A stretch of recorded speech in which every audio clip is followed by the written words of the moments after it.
Good morning all of you. Good morning, sir. Hi, this is Arif, your faculty head, and today we are going to discover our new topic. History of computers की ओर हम लोग बढ़ेंगे.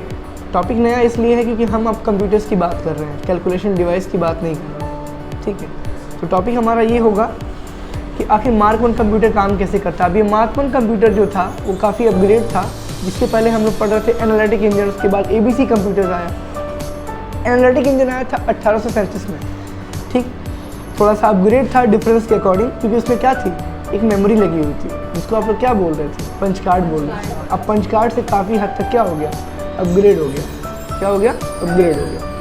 अब इस upgrade होने का benefit क्या मिला, और गौर से देखा जाए तो अपग्रेड होने का ये बेनिफिट मिला कि काम काफ़ी बड़ी मात्रा में कर पा रहे थे, स्टोरेज काफ़ी अच्छी हो गई थी, अब डेटा स्टोर भी होने लगा था.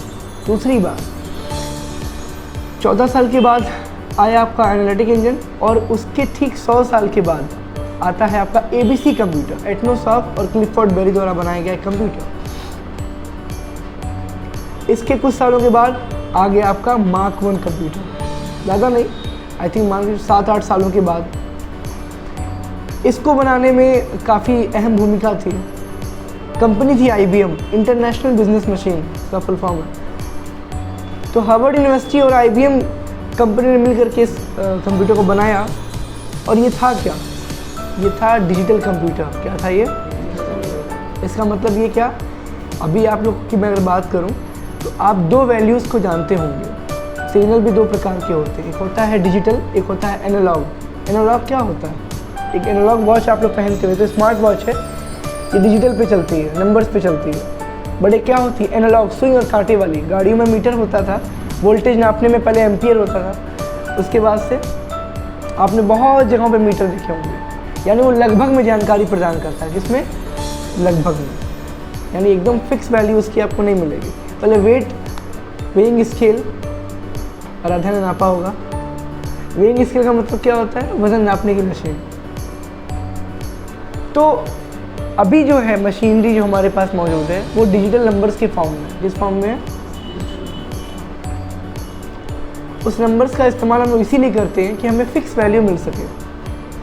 आप कहते हैं 2.5 सेकेंड, 4.5 मिनट, क्या है ये सब, नंबर्स में तो है.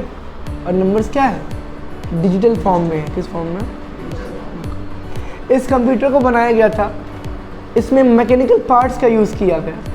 ये प्योरली इलेक्ट्रॉनिक तो नहीं था, मतलब पूरी तरीके से इलेक्ट्रॉनिक फॉर्म में नहीं था, लेकिन इलेक्ट्रॉनिक भी था और मैकेनिकल भी था. जैसे आपने घर में वॉशिंग मशीन होगी, आपकी वॉशिंग मशीन आपकी सेमी ऑटोमेटिक है. क्या है ये, पूरी तरीके से ऑटोमेटिक नहीं है.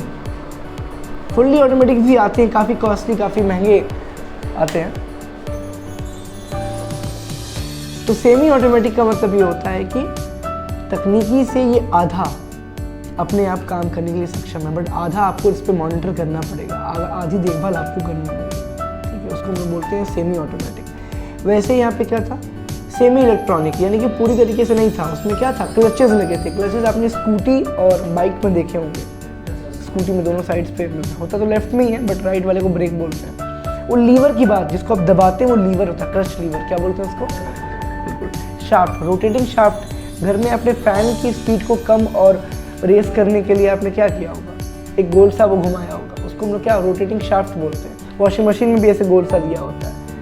कुछ सारे स्टेबलाइजर में भी दे रखा होता है, मिक्सर में दिया रहता है, उसको रोटेटिंग शाफ्ट बोलते हैं. और इसका यहाँ इसका यूज़ क्या है, उसका यूज़ ये डिवाइस को ऑपरेट करने के लिए होता है. यानी उसको एक मैकेनिकल, एक आदमी, एक ह्यूमन बीइंग उसको ऑपरेट कर रहा होता है, क्लचेस का यूज़ करके, रोटेटिंग शाफ्ट का यूज़ करके.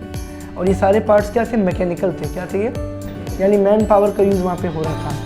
अगर बिजली का काम होता तो सारी चीज़ें क्या होती, स्विच ऑन किया, सारा काम खुद ब खुद होने लगा. बट ऐसा नहीं है.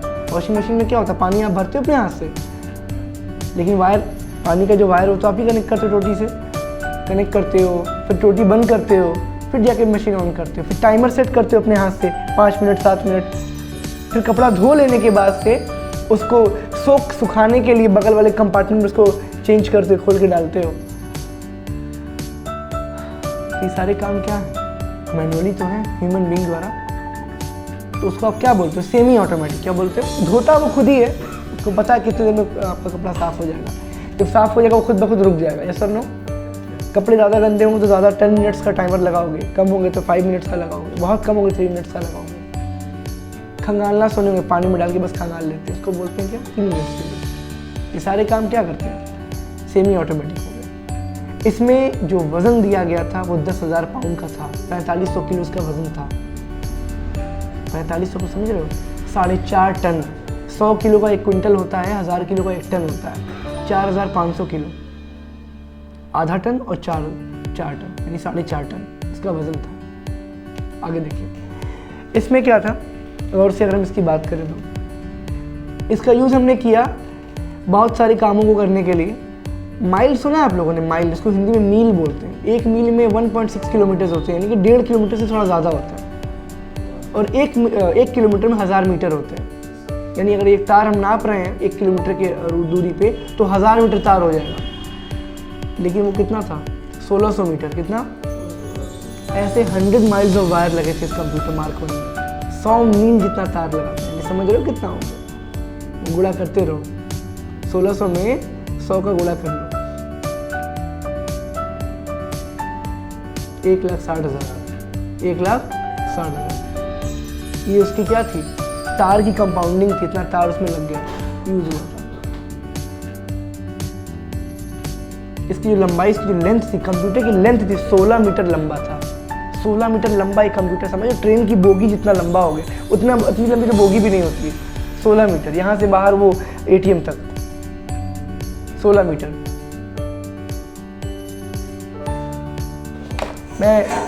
मेरी लेंथ, मेरी जो हाइट है 5'11" है, 5 फीट 11 इंच। मेरी जो कमर है यहाँ तक, यहाँ से ज़मीन तक 1 मीटर इसकी लेंथ है। कितनी लेंथ है? यानी मेरे इतने यहाँ कमर तक के 16 ट्राउज़र, 16 पैंट्स अगर मैं बिछा दूँ लाइन से तो वो 16 मीटर का काउंट होगा। 16 मीटर, समझ रहे हो कितना ज़्यादा हो गया?